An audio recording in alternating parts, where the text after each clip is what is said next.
Some men sail for freedom. He sails for justice, and maybe a little petty revenge.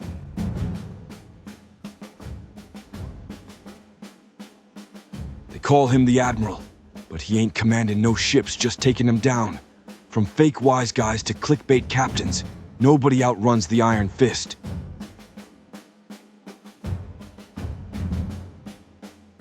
He don't play politics. He declares war. He's been banned more times than a Jersey driver in Manhattan, and still comes back like low tide meaner and saltier than before. Admiral Impeach, Iron Fist Reserve. Now he's distilled that same fury into a bottle, aged in oak barrels and bad decisions. Each sip hits harder than a subpoena.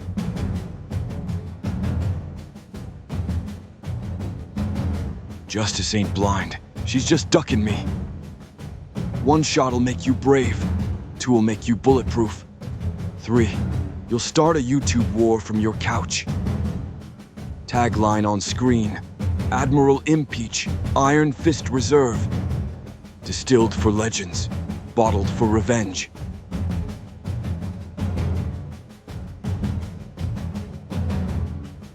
Bugs, what the fuck you doing in there, you prick?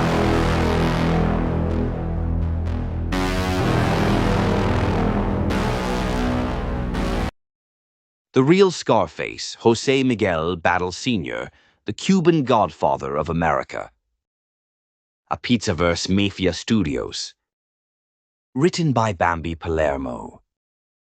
From Havana's vice squads to Miami's empire of blood and numbers, this is the true story of the man who lived the legend before Hollywood stole his name. The man behind the myth. You ever notice how Hollywood sells you the dream of the gangster life, fast cars, silk shirts, and power like it's a perfume? Yeah. Well, reality's got a stench. Our story starts in Alto Songo, Cuba, 1929.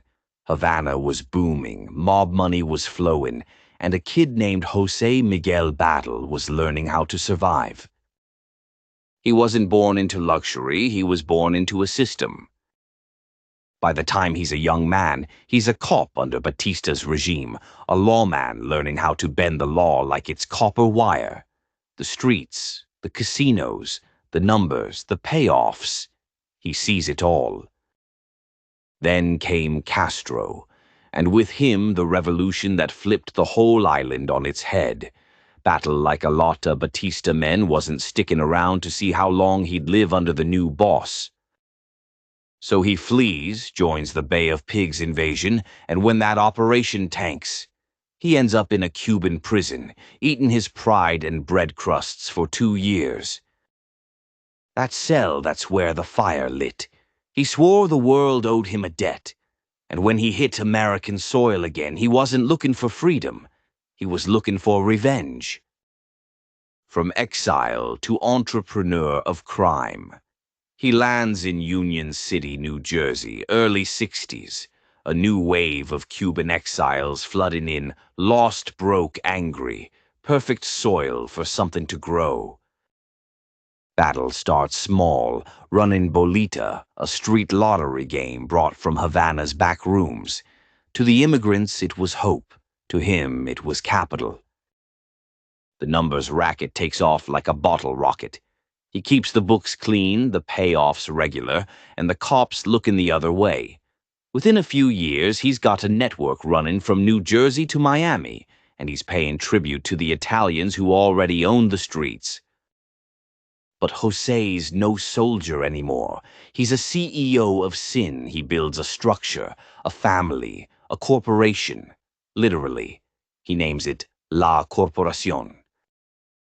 This wasn't no ragtag crew. We're talking accountants, soldiers, hitmen, bankers, and lawyers. It was Cuban Cosa Nostra.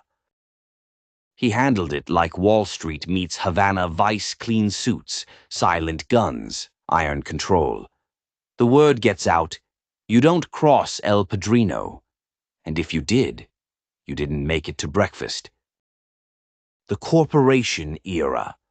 By the late 70s, La Corporación owned half the illegal gambling racket in the Cuban-American community.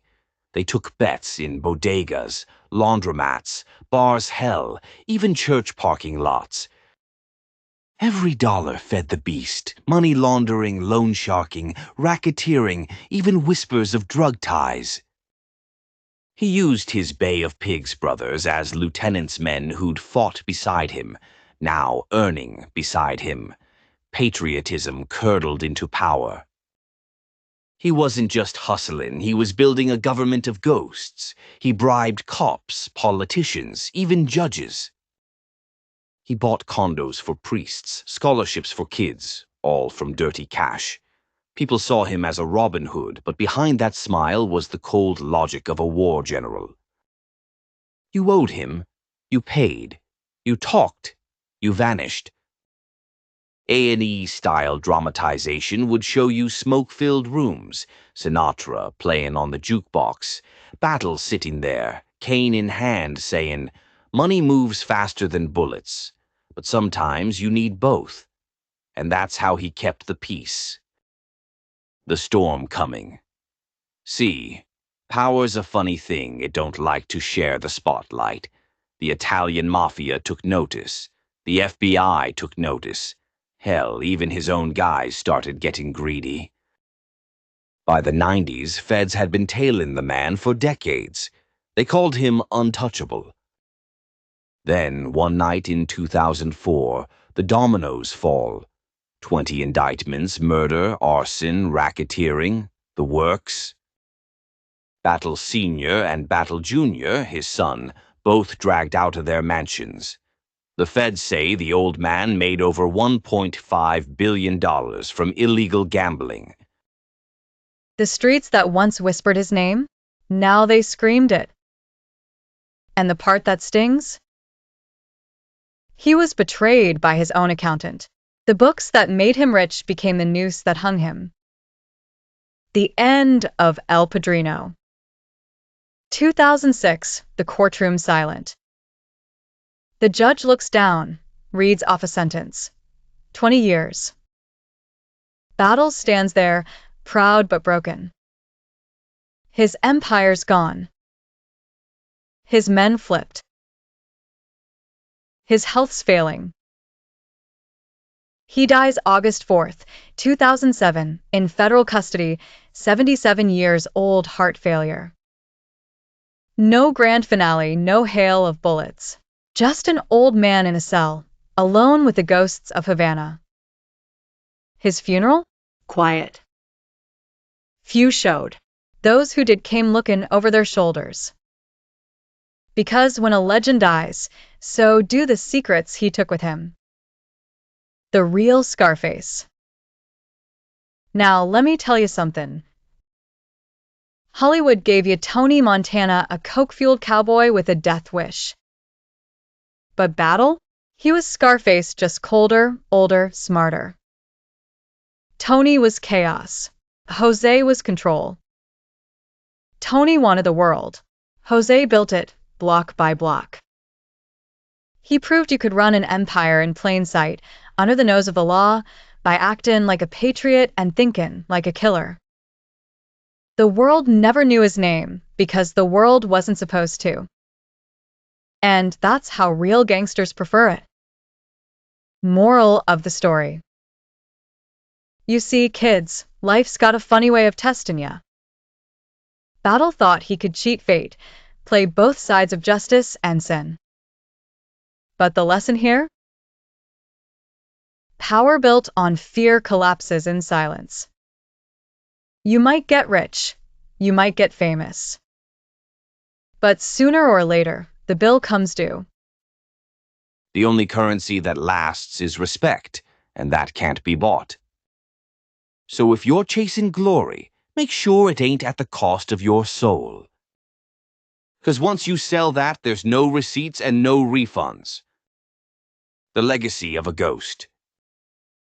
And that, my friends, was the real Scarface, the José Miguel Battle story. A tale of loyalty, greed, exile, and empire. the man who turned the American dream into his personal racket and paid for it with his name. Produced by Pizzaverse Mafia Studios. Written by Bambi Palermo. If you like stories where the truth walks hand in hand with the dark, hit subscribe to the Pizzaverse. We don't rewrite history here, we excavate it. And remember, sweetheart, in the underworld there's always another ledger waiting to be balanced. Thanks for watching. Bro, I'ma tell you like this. I am not the one, little son. Better run with a gun. I'ma tell you like this. Fuck you and fuck where you from. Gotta say the word once and it's done. I'ma tell you like this. We can get it crackin', little bitch. Boy, quit without an attitude, sis. I'ma tell you like this. Better man up, lil' jit. Let me know if it's a problem, it's lit.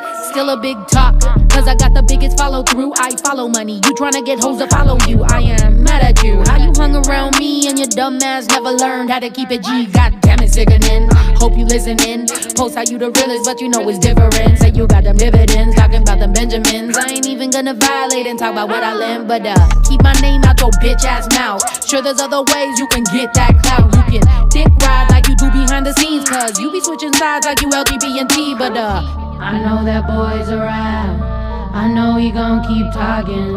I wasn't raised like that, but I don't come around them types often. Tell you like this, that, put love where you at. You know we can get the shit poppin'. Tell you like this, that, put love where you at. You know we can get the shit. Bro, I'ma tell you like this. I am not the one, little son. Better run with a gun. I'ma tell you like this. Fuck you and fuck where you from. Gotta say the word once and it's done. I'ma tell you like this. We can get it crackin', little bitch. Boy, quit without an attitude, sis. I'ma tell you like this. Better man up, lil' jit. Let me know if it's a problem, it's lit.